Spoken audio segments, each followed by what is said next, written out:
You're watching Real Simple News with Cale McCullough on Thursday, May 7th. And today's top story is that the U.S. Justice Department drops its charges against three-star General Michael Flynn. This story comes from CBS News. It says, in a motion filed in U.S. District Court in Washington on Thursday, federal prosecutors asked a judge to toss out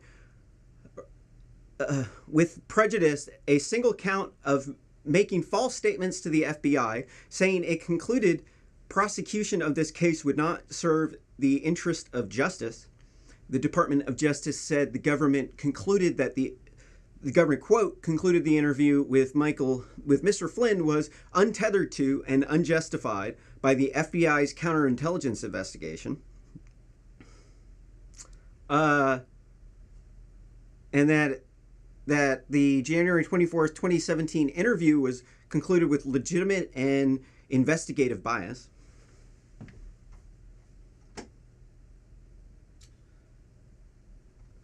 So I remember back when this stuff was happening, like I was like a crazy radicalized liberal. I used to watch MSNBC, and they always had these stories like all the time about how like Trump's working with Russia and that like they've got some sort of cabal going on with like members of the military at like the highest level with like General Flynn, who's a 3-star general. I mean, of course this stuff is absolutely crazy, right? But they were selling this stuff like it was actually true almost every single night. I actually believed these people that Donald Trump was a Russian agent, and now that I've woken up, I now realize that the whole thing was crazy the entire time. So reading on in the story, says in the motion filed by Timothy Shea, the intern U.S. attorney for the District of Columbia, the Justice Department said the FBI offered a frail and shifting justifications for its ongoing investigation of Flynn. Those justifications and the quote-unquote irregular procedure in the lead up to his interview led prosecutors to believe that the FBI was eager to interview Flynn irrespective of any underlying investigation, according to the motion. So this stuff all leads into like the FISA court abuses. And I wasn't really too aware of the FISA court abuses until very recently. So like the way that bill is worded is really bad. Like we're going to have to get rid of that bill. Here, hold on. This is bugging me.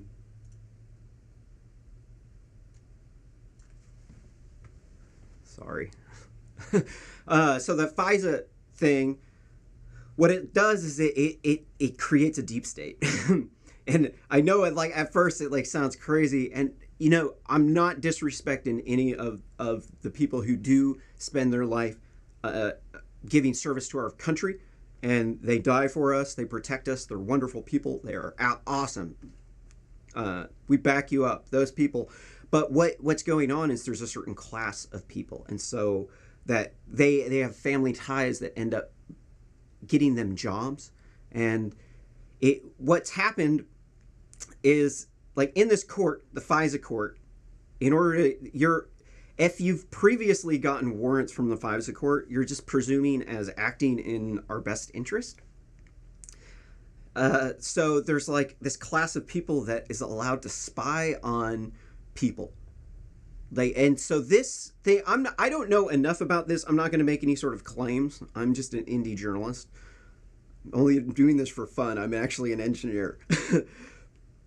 But these people, like, they might have used it in this situation in order to spy on Trump as a political opponent. So they were all, there's a mixed, I mean, I'm not saying that this class of people is corrupted by any means. They do serve our country. But there are groups of people who come from wealthy families who it's kind of expected that they get the really good job. And they're in control of this machine that is allowed to like actually go in and spy on the president of the United States, because one of the guys in that they're spying on is going to be the president, right? So it allows us to spy, them to actually spy on the president of the United. I mean, he's not the president at that moment, but one of them is. And so they're allowed to basically spy without bounds, and then they can use this information in order to smear political opponents. So there was that dossier, the Steele dossier, and that thing turned out to be totally bunk, dude. Like if you read it, I read it and I thought it was real.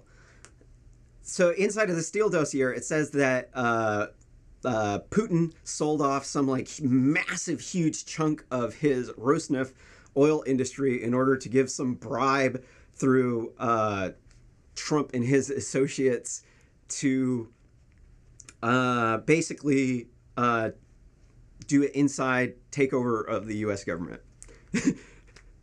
Batshit crazy, right? Like this obviously it came from a Democrat. Like the Democrats paid for it, dude.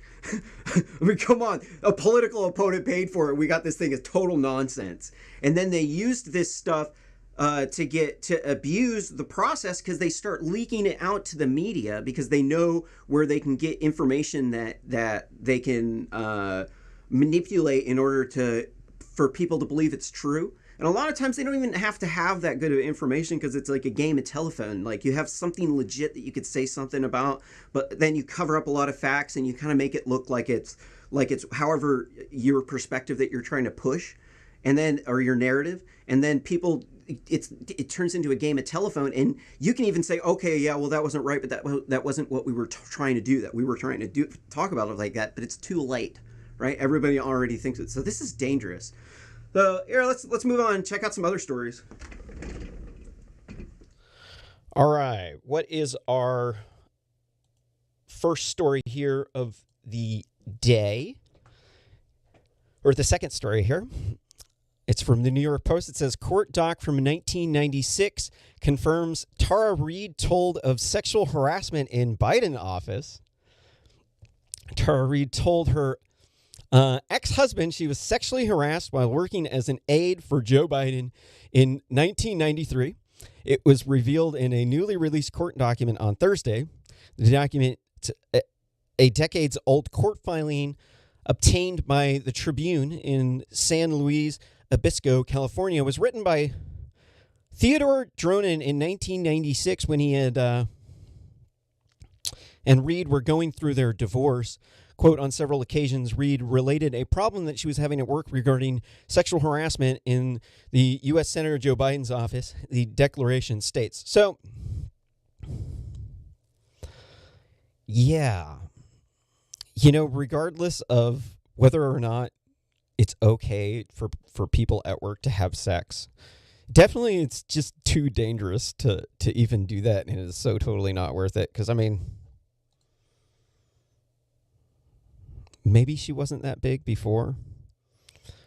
I mean, he is Creepy Joe. He might have just been playing with her, right? Maybe he's just being Creepy Joe, and then she flipped a wig. I don't know enough about it. I ain't going to try to tell you what to think, but I, for one, wouldn't go there. Reading on the story, the former Senate aide told Dronin that she, quote, eventually struck a deal with the chief of staff of the senator's office and left her position, he wrote.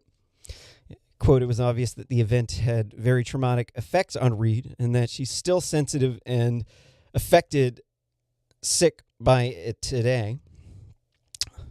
Oh, come on, dude. That's a fucking lie, dude. You're... Oh, this guy creeped on me in the office and I'm still affected to this day. I'm calling bullshit just by that statement. I personally don't. I am not endorsing Joe Biden. I'm a Republican, right? But I'm calling bullshit. I think honestly we should take off the table any sort of sexual assault, claims against any politician. I'm not saying that they should get a free pass. That they should be, because I mean, of course, that would be horrible, right? There's too much abuse for it. First off, it's not really actually relevant to whether or not they would do a good job in office. It's not. Whether or not somebody was like at a party and they got drunk and then they did something stupid while they were drunk and got a rape charge, or they creeped on somebody in the office because they are an alpha male. And let's be real with it. Joe Biden is an alpha male. He is at the top of the hierarchy. There's no questioning that. He was the vice president of the United States. It does not, I mean, it does get higher than that. You can be president of the United States, but he was vice president, so that definitely makes him an alpha male. If I was that chick, because she ain't that good looking, dude. Like, she's big, bro. Like, I'd be like, yeah, Joe Biden tried to hit on me. You know, like my family's from, or we used a lot, some of my family is from Charlottesville, Virginia. And that's where Dave Matthews is from. And my mom circulated in that scene that he was in, and he asked my mom out. And my mom turned him down because she thought he was a weirdo. Right? If it wasn't socially acceptable to hit a woman, I would slap her for that. Right? Because, I would love to have Dave Matthews as my stepdad. That was horrible. That was a bad decision, right? No, you can't trust women's decisions on men because they're generally pretty bad. But with that said, I've spoken too much about this. I wouldn't tap that. I'm pretty sure Joe Biden wasn't trying to actually tap that. I actually got fired for sexual harassment once. I was a student ambassador for my engineering school, and I was running the website because I'm a good website designer, and we were arguing over the website layout. All right. And to this day, my design is still up on the website to this day. And it's been 8 years because it was a good idea.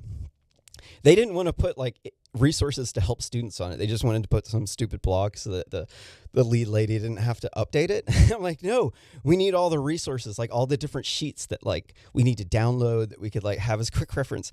And there was an argument over it. And so this woman she actually got me fired for sexual harassment. I should have sued them. I really should have sued them. I asked one of the other student ambassadors to cover my shift because my girlfriend had dumped me. And I was bummed out. I was not having it. And to be real, honestly, in actual reality, I had actually done a whole bunch of ecstasy, and I was coming down off of it, and I had been dumped. So really, I couldn't come in because I was coming off a roll, right? But and I was just depressed, right? And but they fired me. They said that was sexual harassment. So I'm sorry. I'm not really gonna. After that incident, I'm not gonna believe people too much anymore about what they say about sexual harassment, because it's politically motivated a lot of the times. What's this next article here from the New York Post? It says brawl breaks out in Atlanta Mall on the day it reopens after coronavirus lockdown. A brawl broke out at the Atlanta Mall. I hate it when they repeat the same sentence. It happened with a melee. The melee was captured on camera. The video garnered more than 7 million views, and some questioning whether Georgia ended its coronavirus lockdown too soon. The 17-second clip begins with 3 women and a security guard ... And because it's a video here, let's.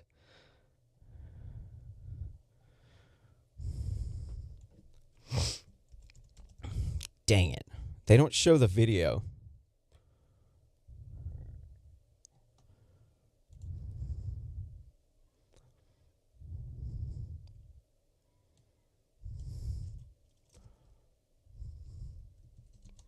I'm looking for the video here. See if I can find it. They don't actually have the video in it, which is kind of frustrating. Why on earth would you do this? So this was, I thought this was actually fake at first. I thought it was fake. Turned out actually to be real. Oops, sorry. Having troubles with it. But they don't have the video. They just tell you about it. And so so this guy, I can't show you other YouTube videos because it's going to be against the YouTube terms of service, but you can look it up yourself. This one dude, these two chicks are fighting, and this one chick's boyfriend, all the people are black and the security guard is white with a Corona face mask on. And like this dude does this drop kick and like on this girl. To be fair, he didn't kick her that hard. It was more like a push. It was more like a force move. He did not actually kick up. He did kick her in the center. Just to be fair to this guy, because I thought it was actually a pretty decent move to get her away. And then he just grabbed the woman and picked her up. I thought, commit props to that dude for taking care of his woman, dude, because he did a really good job at taking care of his woman. I wish I could pull out the video. Unfortunately, I'm unable to find it, and I can't play you a... Wait, can I? I think we can play a short little clip of the video. Or, yeah, here, I can play you a short clip, and I think I could just basically pause the thing and just show it in images. Right. And so this guy, what's he do? He pulls... This guy comes in, does a ninja... Oh, come on. Stupid video.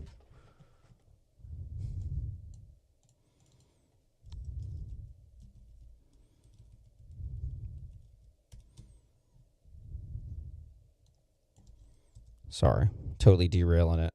I'm having a hard time finding the video clip.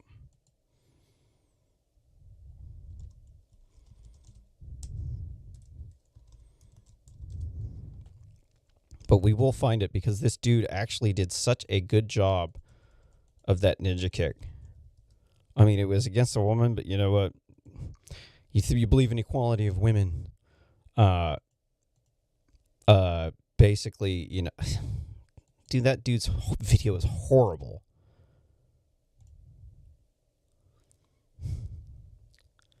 Here, look, we got one here, Daily Mail. Okay, right. We don't have the YouTube thing.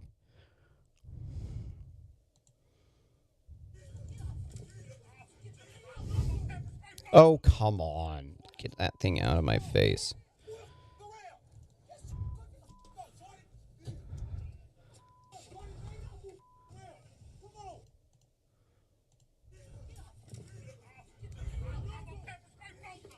Boom! See, he didn't hit her or kick her in the face.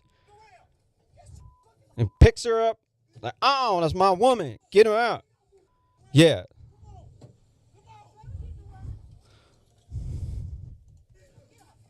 Of course, there's going to be some douche that's criticizing me saying, you said you should cheat me. No, that's not what I said.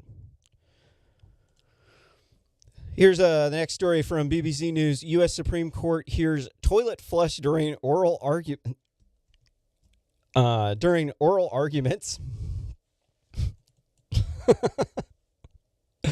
now that one's a first. It's a problem that anyone Oh, come on. The court made history this week when it allowed arguments to be held via conference calls for the first time. You know, I'm actually for that because honestly, like, the Supreme Court is a court of review, and most of the cases that go through the Supreme Court are not highly charged cases that require people to expend massive amounts of money. It is actually the type of court because it's a federal court, and because it is in the people's best interest that they serve as many people as possible. Not just whatever cases that they could fit in the courtroom, bringing people in and then make the people pay, $50,000 just to go through this thing and then possibly lose and then have to lose even more money.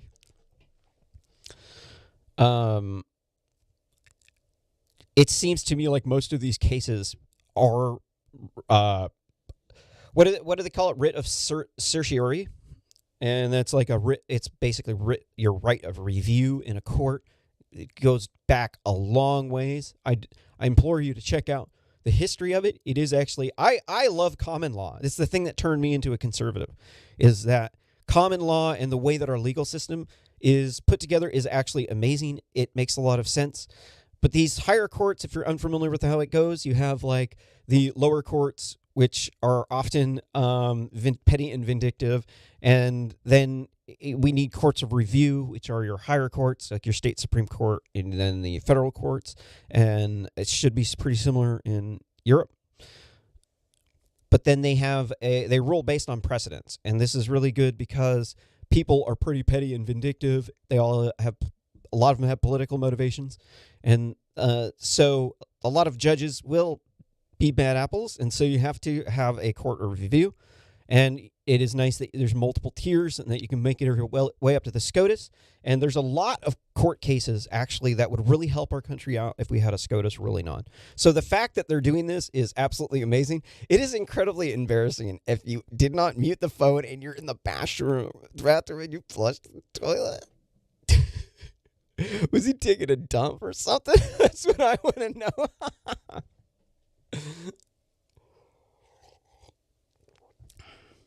I guess maybe they should have like official court approved devices that they could send you in the mail and then you can send them back.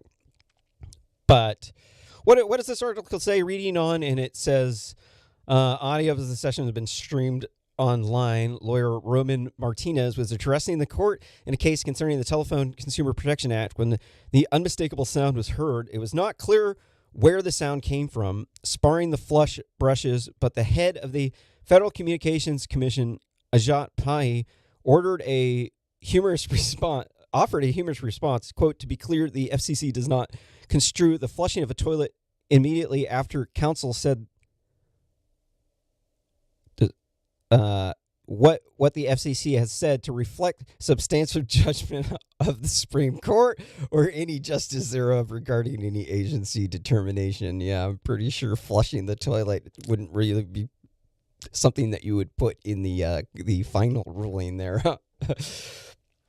Moving on to the next story here from Reuters News. China says it backs WHO in tracing COVID-19, denounces U.S. lies. I really can't stand it when people say COVID-19. Look, coronavirus disease is not just COVID-19. It's also SARS and MERS. So, yeah. Actually, you know what? Hold on. In this circumstance, actually, COVID-19 may be appropriate, but really you should say SARS-CoV-2. That's the one that you're... But that actually, in this context, it doesn't really matter. It's kind of a moot point. But reading on in the article, China said it on Thursday. It supports the World Health Organization in trying to pinpoint the origins of COVID-19 pandemic and accused Secretary of State Mike Pompeo of telling one lie after another in his attacks on Beijing. He was actually saying that it could be man-made. They're not saying that it was SARS-CoV-2. CoV-2. Oh.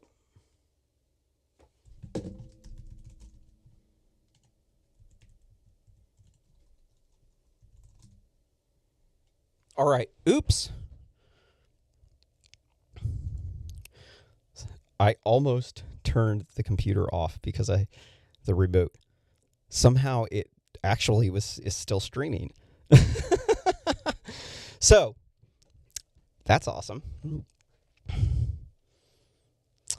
What was I talking about? So, yeah, the whole thing about SARS-CoV-2 being man-made, I'm reasonably sure from what I've heard. Now, I have not investigated it, and Mike Pompeo is going to have access to a lot of stuff that we don't have access to. You can't trust China. You can't trust the WHO. And let me show you why you can't trust the WHO. Well, I'll just show you why you can't trust the WHO. And it doesn't even take very long to do this. We're going to go to their website.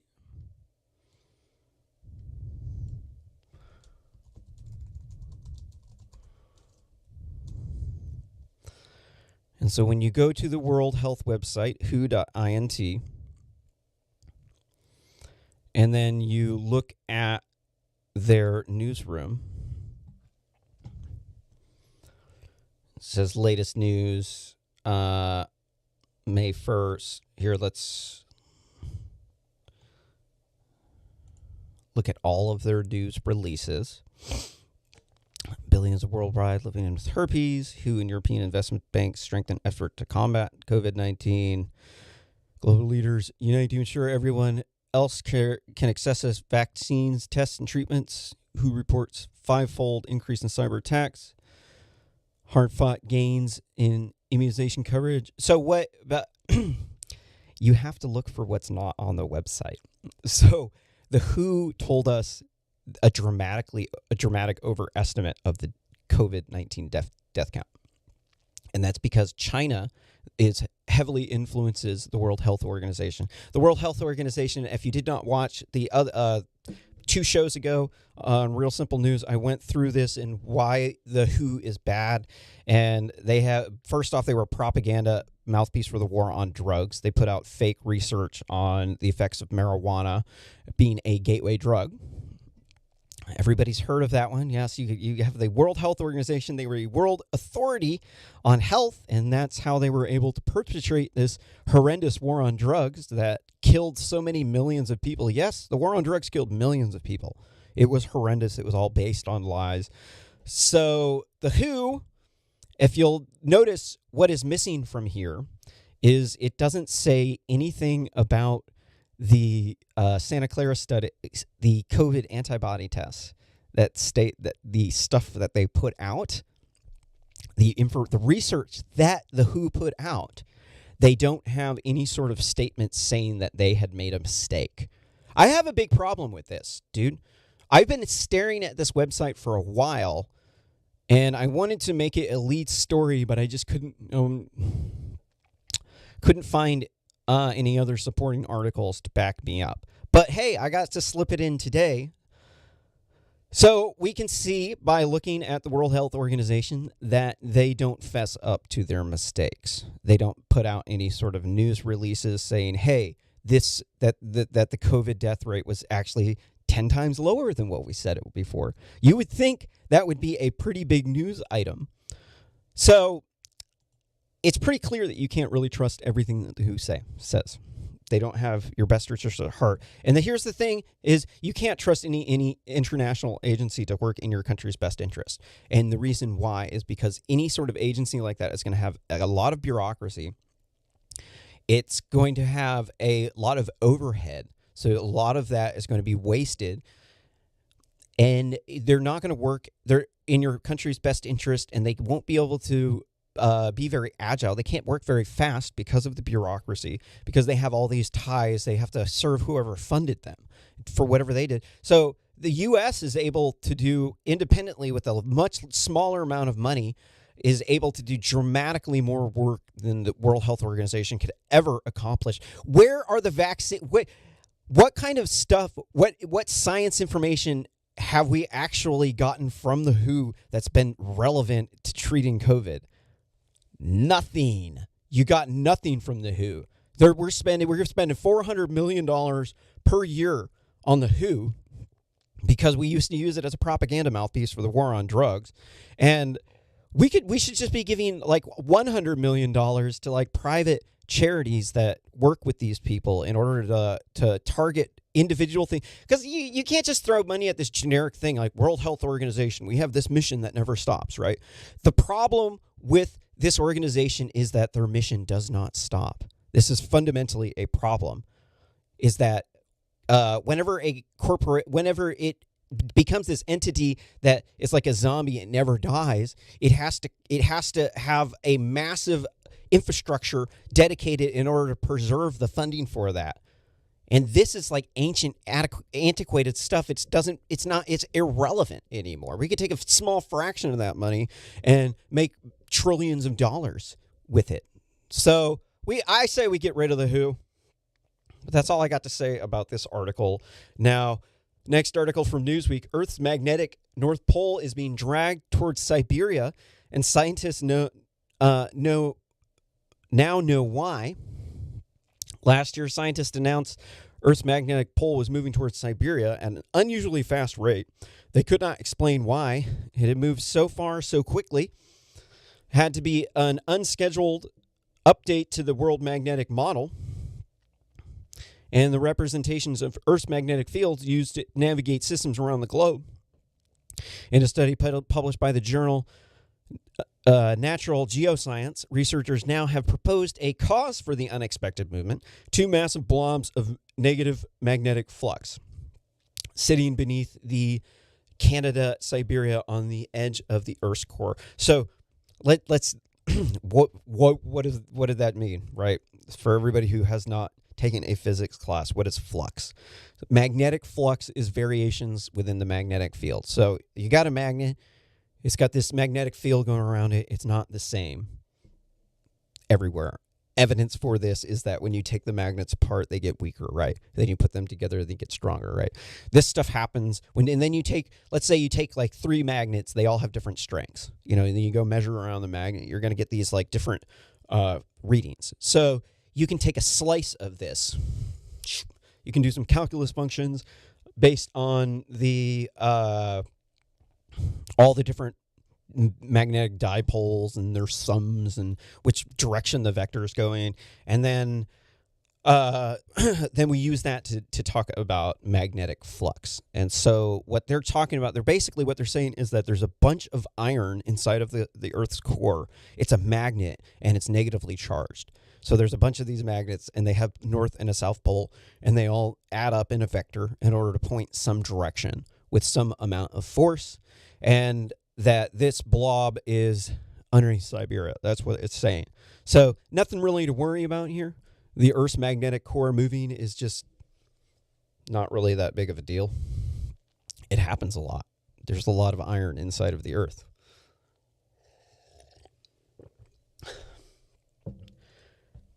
Next article from New York Post. Video captures New Jersey cop using batons and pepper spray to break up a crowd. Police officers in New Jersey used batons and pepper sprays to break up a crowd during a ugly caught on video street brawl involving dozens of people, resulting in 6 arrests, according to the report. Oops. Let's see if they got the video.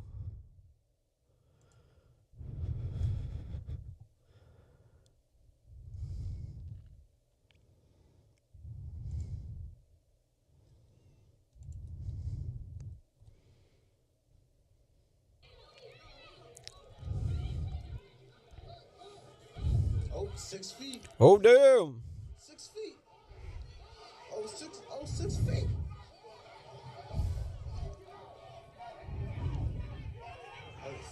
Oh, they bugging. Oh, they bugging on Boxwood. Oh, my man sound. All right. Oh, he hitting field. Oh. I don't think any of these people are social distancing. Do you guys think they're social distancing?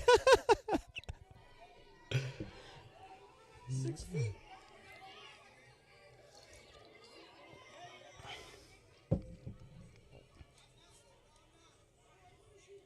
Oh, Oh, here's the cops. Oh, damn. Damn. Those cops aren't social distancing at all, dude. Look.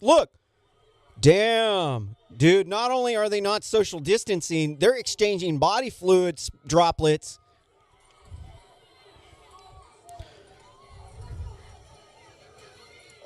Look, no mask. Oh, right there, no mask. Well, how many cops we got with masks? We got 1 cop with the mask over here. Dude, 1 out of the whole batch has a mask. These people are not going by the protocol.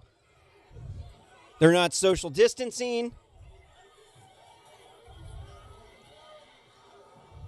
oh. They're going crazy. Yeah. He hurt, coach. Check him out. Not like I care whether or not they do that, right? But we're just making fun of them for not social distancing. Next article from Newsweek: has coronavirus really mutated into 2 strains, with one more transmittable than others? A team of scientists has claimed more contagious form of coronavirus, which causes COVID-19.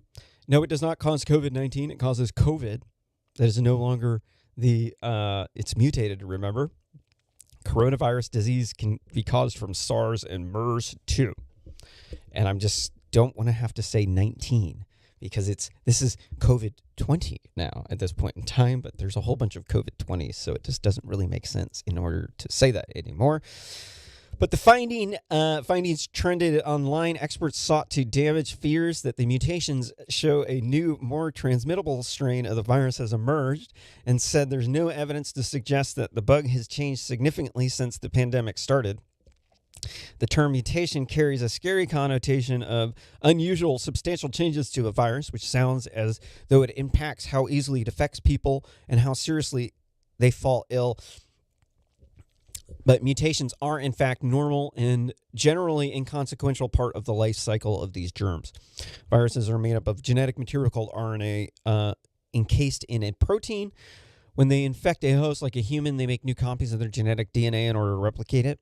Like kids might make mistakes when noting down information from a chalkboard in a class. This process leads to small changes in the virus genetic information. These are called mutations. Scientists recently explored how this process has been mischaracterized by popular culture in a recent article in journal Nature Microbiology, or yeah, that was right. So yeah, I don't think that it's probably going to be that problematic, because the problem is that people are not immune to this virus. Not that it in particular is a deadly virus, because it doesn't kill other animals. It just affects us because we don't have any sort of immunity to it. So it spreading around faster isn't really that big of a deal, because you have to get it anyways. I mean, we're not going to get a vaccine that's going to help you out with this. You're going to have to like get more vitamin D and work out and make sure that you're never in a situation where you have a compromised immune system. And this is going to actually be to your benefit, because you're going to live longer. You're going to have a happier life. You're going to be able to do more stuff with your life. You're going to look better. Everything's going to be better about that. There's a certain population of people who are vulnerable. Those people need to hide for their lives. The Grim Reaper is coming to knock on your door, dude. As for me, I personally work out a lot. I don't have weak lung capacity. I am not worried about COVID. I'm reasonably sure I already had COVID. I had pneumonia. I did not have a fever, but I had some rigor mortis isn't the right word. It was like my tendons were like tensing up, like you're having a coke overdose or something, which is kind of like a rigor mortis, but not like you can't move your stuff, but like the tendons are tensing up, like it could develop into rigor mortis, which is different. But I'm personally not scared of it. I haven't been wearing a mask out at the store. I seem to be perfectly fine. So I'm just not worried about it. I'm reasonably sure that Grim Reaper has been to this house, and they said, yeah, that one over there, she's kind of fat. He's but I can't take these people. No, too tough. Yeah, he's already gone. Like, I'm moving on. The fact that it's going to move around doesn't matter, because it's going to take hundreds of years for this thing to actually mutate into another thing. Like it's already mutated into the really harmful thing. The problem is not SARS-CoV-2. It is the SARS-CoV-3 or the other one that is currently in animals that has been evolving for hundreds of years. Like the ones that, like SARS and MERS, those are the ones that are the problem. This one, it's here. It's not queer, but get used to it. There's nothing that we can do about it. It's just like the flu. We just need to get an immunity to it. And a vaccine's probably not going to help us, because it's going to mutate and then it's going to evade it. But the thing is that it already has the spike proteins. It already has the really, really, really deadly thing about it that would take hundreds of years to evolve. So it's pretty much just another type of flu. Your chance of dying from the flu is now double what it used to be. Moving on. Next story from the New York Post. Pelosi says it's essential for illegal immigrants to get health benefits. Okay. House Speaker Nancy Pelosi said it's absolutely essential that illegal immigrants also get access to health benefits amid the coronavirus pandemic, and that it's in everyone's interest to be in the healthcare system loop. It's absolutely essential that we're able to get benefits to everyone in our country when testing. Okay, I'm calling bullshit. This woman is ridiculously stupid. If the person needs to be hospitalized, they can go to the hospital and go to the ER, and they can pay $0. Is that cheap enough for you? The hospital's not allowed to not treat you. They're not going to not. First off, look at the death rates of getting hooked up to those ventilators, dude. It's upwards to 90%, sometimes 100% of people getting hooked up to these ventilators die.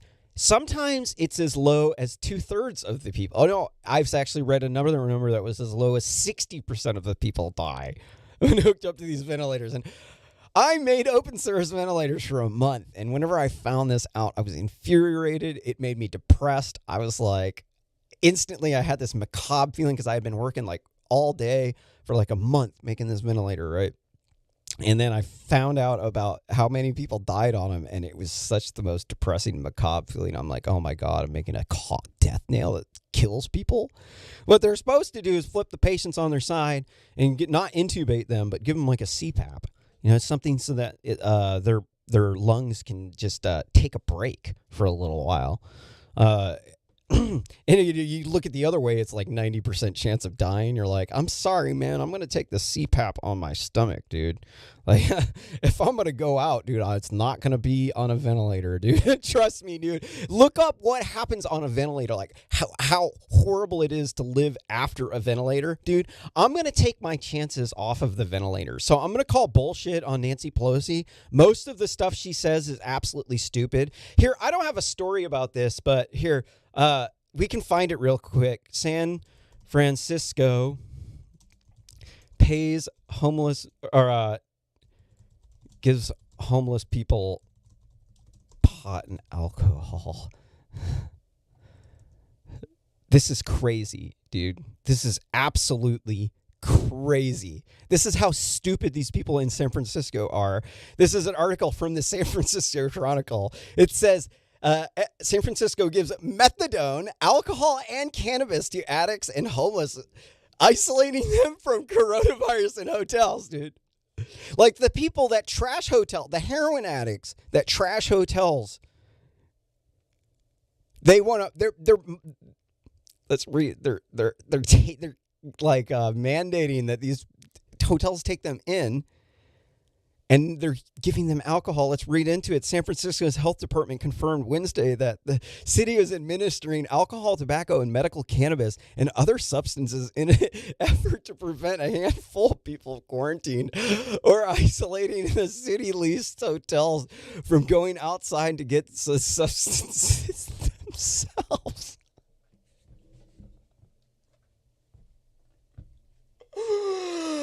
Am I in a different dimension, dude?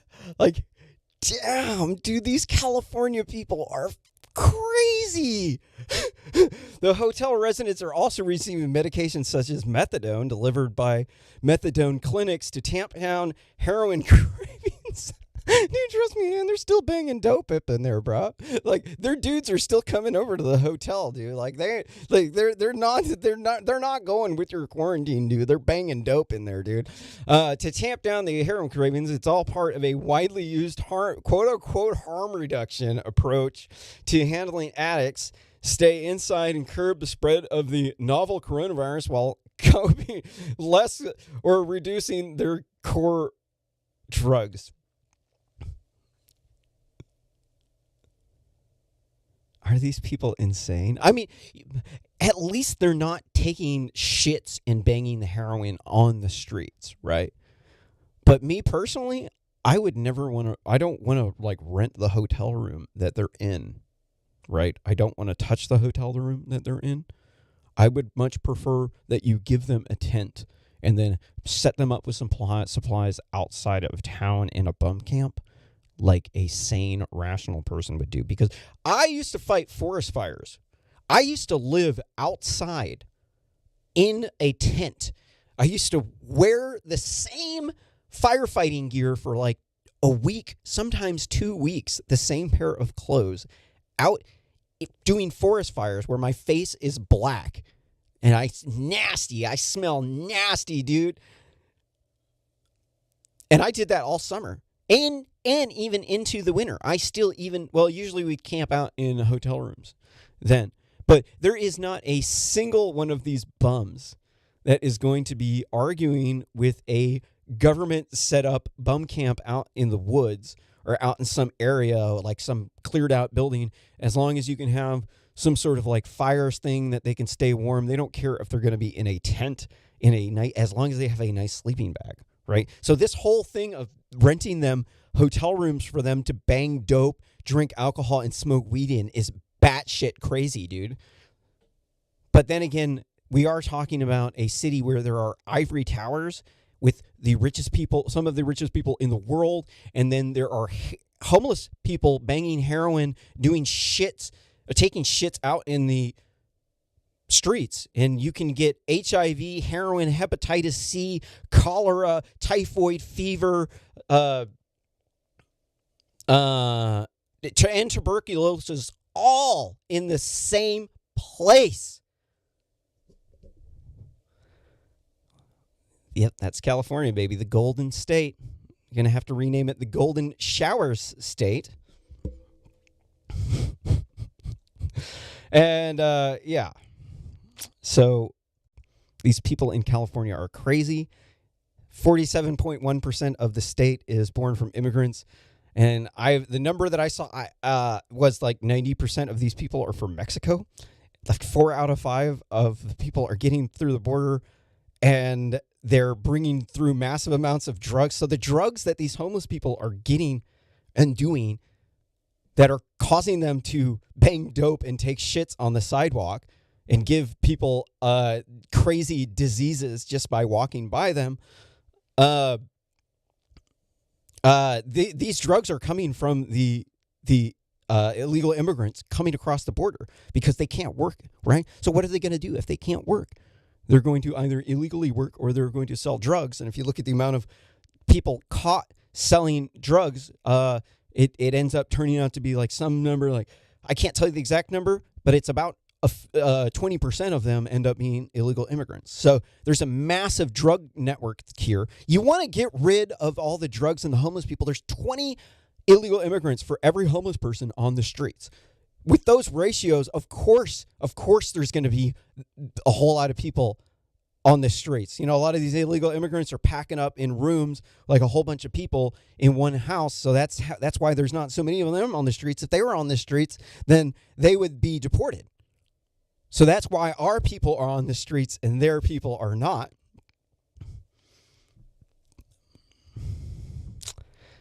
But that said, white people are kind of stupid and they did it to themselves. And personally, not all of the drugs that these Latinos are bringing in the country are bad, but they bring in a lot of fentanyl and methamphetamines, and that's whack bullshit. We just need to figure out some sort of way that they can just bring in the cocaine, and that's it, because we don't want their weed. It sucks. Next article from Newsweek. It took 7 days for the coronavirus deaths to exceed projections for August.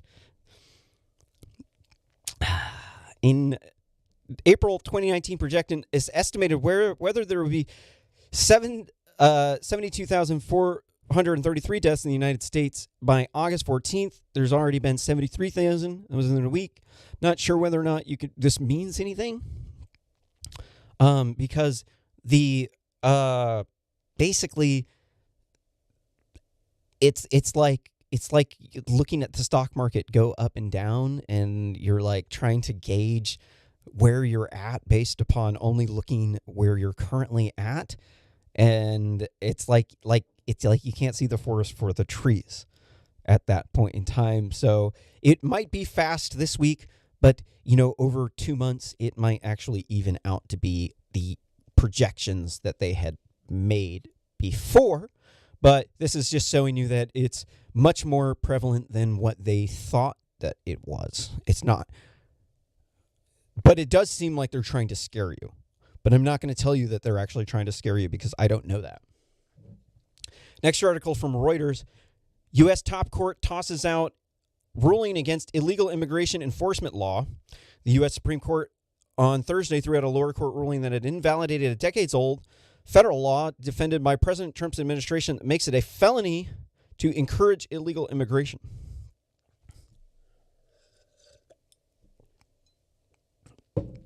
This is the problem that I have with most of the Latinos coming in. They're good people. I wish I could marry a Latina woman. They're gorgeous. I think their language is awesome. They're conquistadors, right? So they're like, there's like 1/3 of Latinos are like white supremacists. I don't know if you know that. So if you're going to have anybody come into your country, white supremacists who are not white, who are backing up all the white people, I mean, we're not going to argue with those people being there because they're like, dude, but like 1/3 of them are white supremacists. They're like, all right, so they can't be that bad, right? I mean, well, hold on. I mean, I'm not saying that white supremacists are good people, but we're talking about brown people who are white supremacists. This is, okay, if you're unaware of why Latinos are white supremacists, first off, they don't like black people. So vast majority of Latinos who have black in them don't identify as being black. So white people who have black are mixed, it's not a racist term, but mulattoes. So that, I'm getting derailed here. That in Portuguese is not mule. Actually, the words are different. The spelling is the same, but they're pronounced different. One's mole and one's mulatto. And nobody in the world thinks that it's racist. But that's a sidetrack. But I'm not going to stop using that word because once you understand the etymology, nobody else thinks it's racist except for some white person in America. And so I'm calling BS. But the Latinos, they don't like black people and they don't like American Indians. So they're like, you can't be against the Latinos because that's racist. Like, 1/3 of them goddamn white supremacists. They don't like American Indians or black people, dude. Come on, man. So, but there's like 1/3 of them, like the Latinos in the U.S., they really don't like illegal immigration, and they're trying to support the white people, and like they're not, but then you got the other group of Latinos coming in that they support socialism. They want to have socialism for illegal immigrants. They want to control the political process. And they're coming in, flooding in. And, when I was a kid, it was like more than 90% of Oregon was white people. And now it's like 24.1, something like that percent of my state is Latinos just in my lifetime. It's a massive surge. And they're coming from California because we're right next door to California. It's a sanctuary state. And so there's a 20 to 1 homeless population ratio to illegal immigrants. Or no, illegal immigrants, 20 illegal immigrants to every homeless person. So they're prioritizing the illegal immigrants. And this is the problem that I have with it, is that they don't care about the white American. There's a group of them that want the white Americans to lose the control of their country and be unable to self-govern themselves. Though that group of people is rotten to the core. They endorse socialism. They regularly attack people because they're radicalized. They're like feminists. They're probably pretty nice. I probably wouldn't mind dating some of their women, but they are radicalized because they think okay, they're using this racism to pull a head trip on you. And what they're doing, because the black people were the ones who were enslaved. The Latinos were the conquistadors who, remember they're racist against the Americans and Indians, right? These were the conquistadors. They're the Europeans, right? These people aren't all American Indians. These are like Like, they're conquistadors who are racist against black people and American Indians, right? And that group of people, and it's like 2/3 of them, they want to bring in more people. They want to bring in all their family from outside of the country because, like, who wouldn't, right? But they don't care about whether or not our family can grow because they say that's white supremacist because they've been radicalized by Wikipedia and the mainstream media. And so I don't have any problem with these like conservative immigrants like trying to put who support the wall. Like the fact is 4 in 5 of these border crossers get through. I don't think that we should be endorsing it, but I think you have freedom of speech. So that's my opinion on this article. I think I'm done with that sidetrack. Next article from NPR, Neiman Marcus bankruptcy is the first by a department store during the coronavirus crisis. Luxury chain known for its extravagant Christmas book catalog had been losing money before the pandemic. The move follows J. Crew's bankruptcy filing on Monday, foreboding potentially more to come.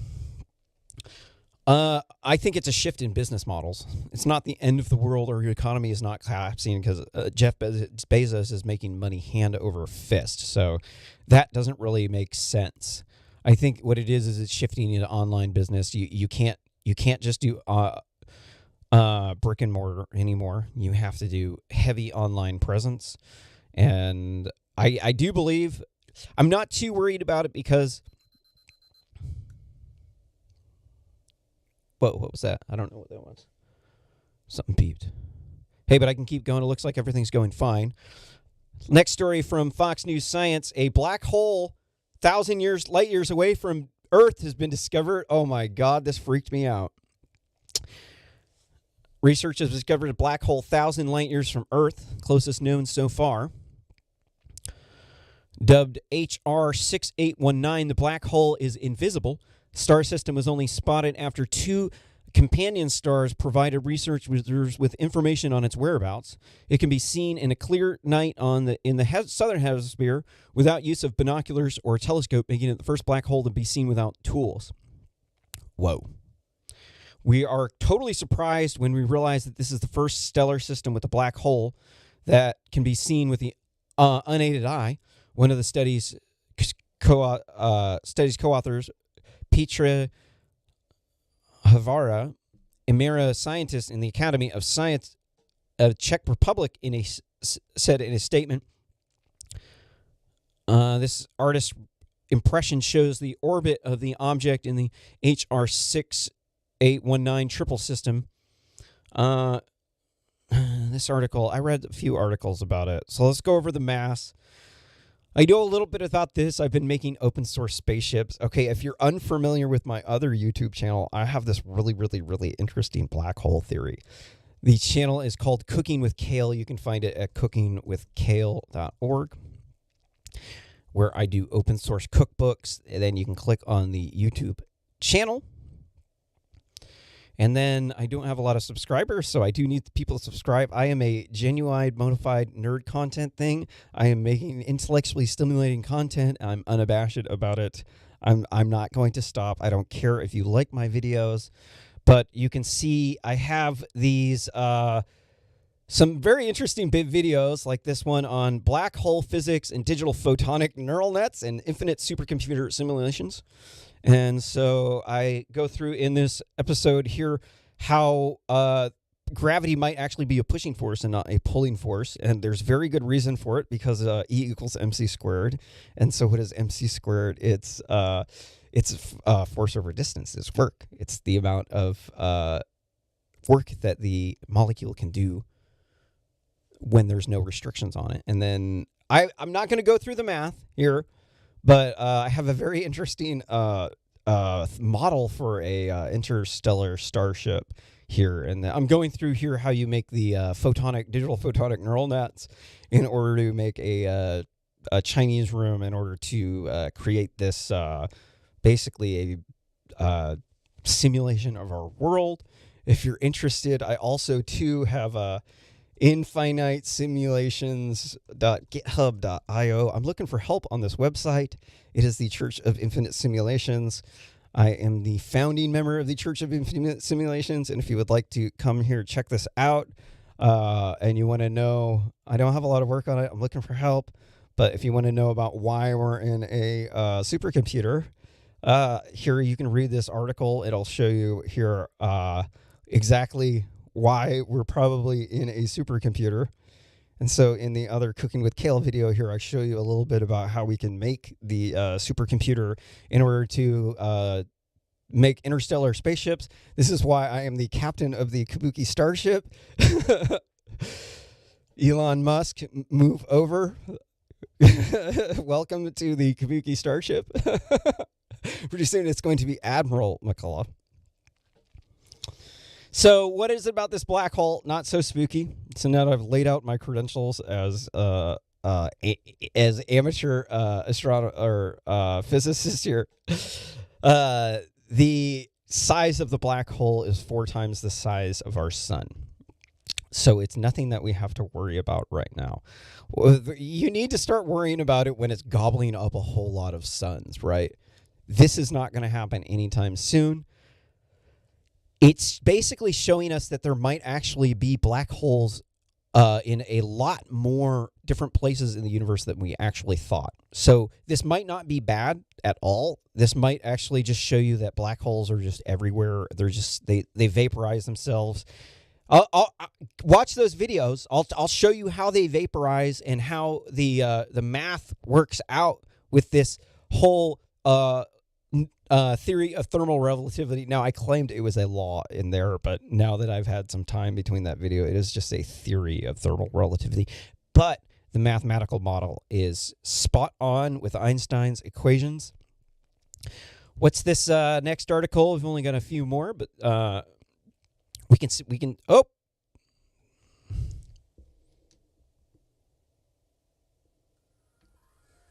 We lost the camera, but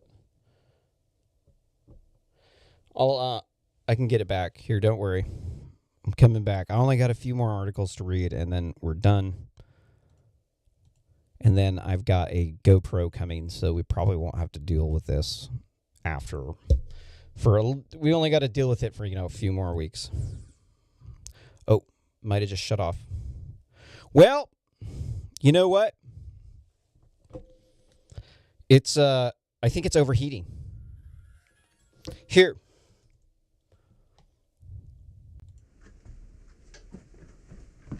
All right. Well, hey, I got to log off because my cheap GoPro clone is overheating, and I don't have a webcam. Now, I do have good cameras coming, so tune in next time. Here pretty soon, we're going to have a professional camera setup. And thanks for watching Real Simple News. And until next time, aloha, sayonara, peace be with you, and Godspeed in your journeys.